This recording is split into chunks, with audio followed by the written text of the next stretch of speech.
a DXF file into PartMaster CAD and then extract the geometry and then take it through into machining. So this is the 2D CAD system, so I'll open up a DXF drawing.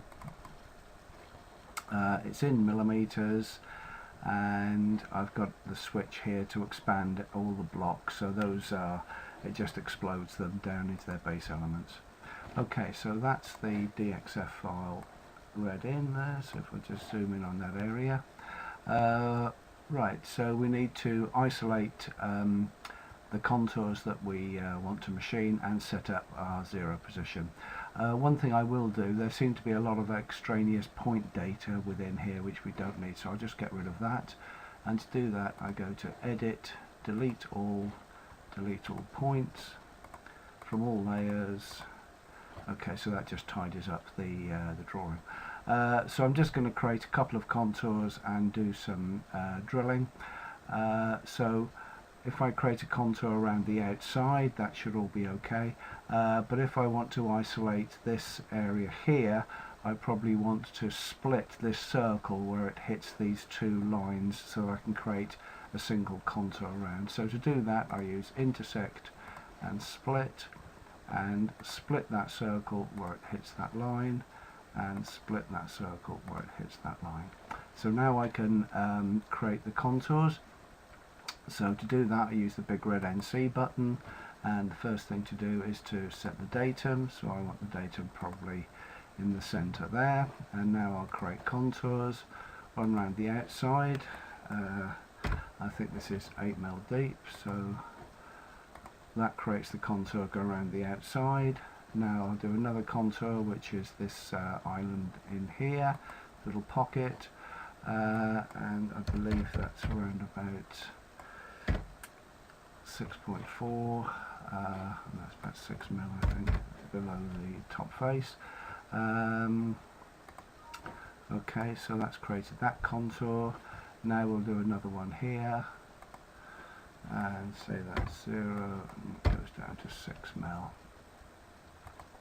Okay, so because I split that circle where it hits the horizontal lines, it started from here, found its way all the way around to this position, so it asked me to make a decision. It could go back around here or it could go around this one, so I'll tell it to follow that one.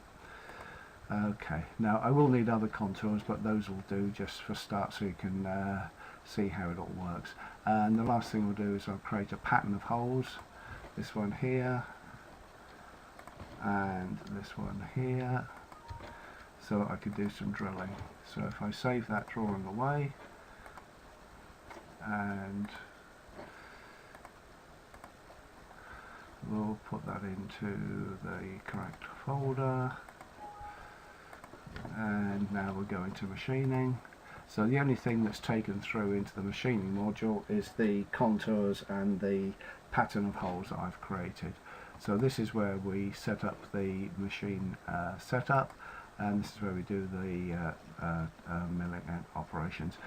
So let's define a couple of tools. So I'll start off with a 4mm end mill, maybe about 40 deep.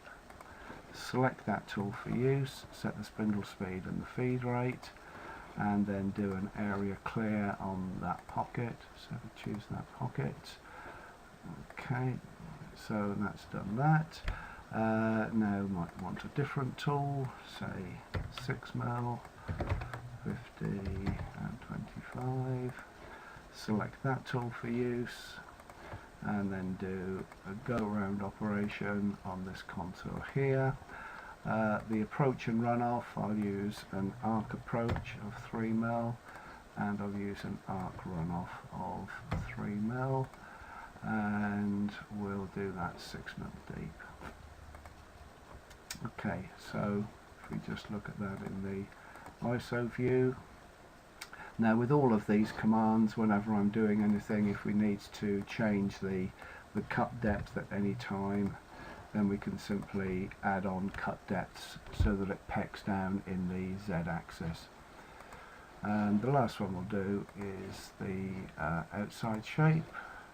Select that tool and do a go around operation on the outside shape there.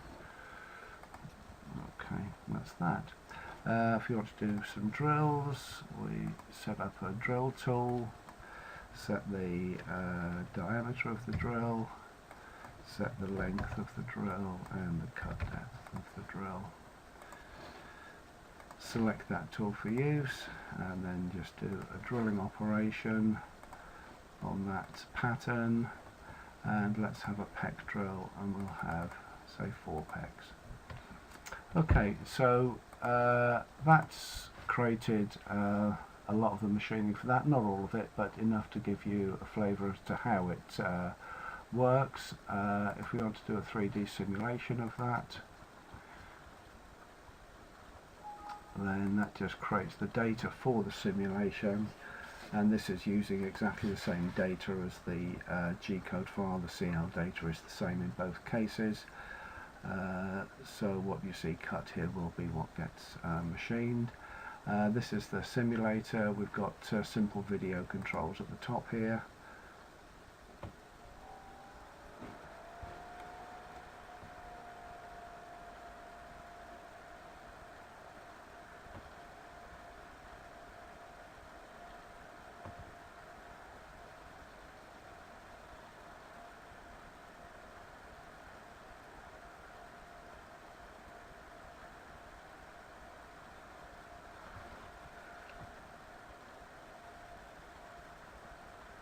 Okay, so we can see that that drill is too big, but also there's a piece of material here which hasn't been machined, so we'll go back and we'll do that.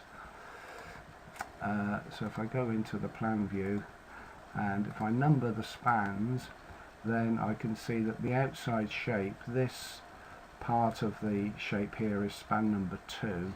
So what I could do with that is I could select the 10mm tool.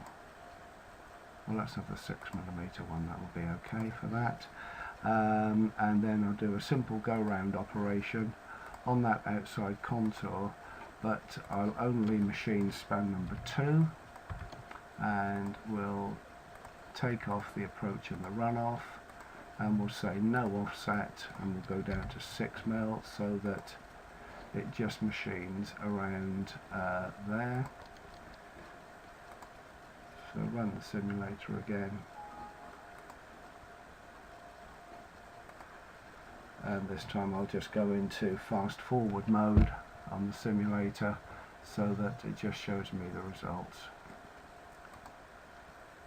Okay, and again, if you wanted just to go back, change the size of the drill, I could read off the drawing and see this, I suppose.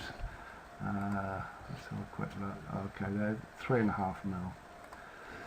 Okay, that is 3.5 there, so simulate that.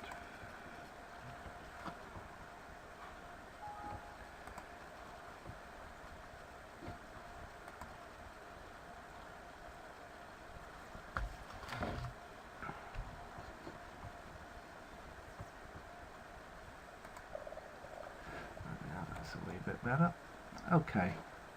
Now obviously there'd be a bit more machining to do. Just taking out those centre bores would be exactly the same routine as I've done with the other ones. The last thing would be to post-process that. So then you choose which post-processor you have. Let's choose a standard sort of FANUC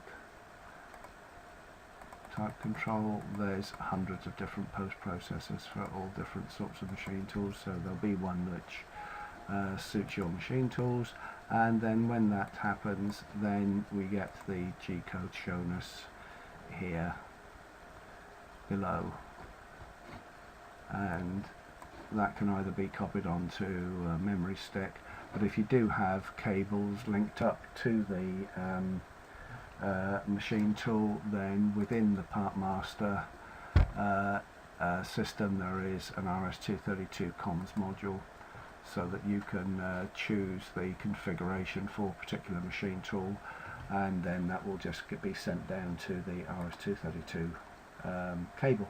Okay, so that's how we import a DXF file and do the machining.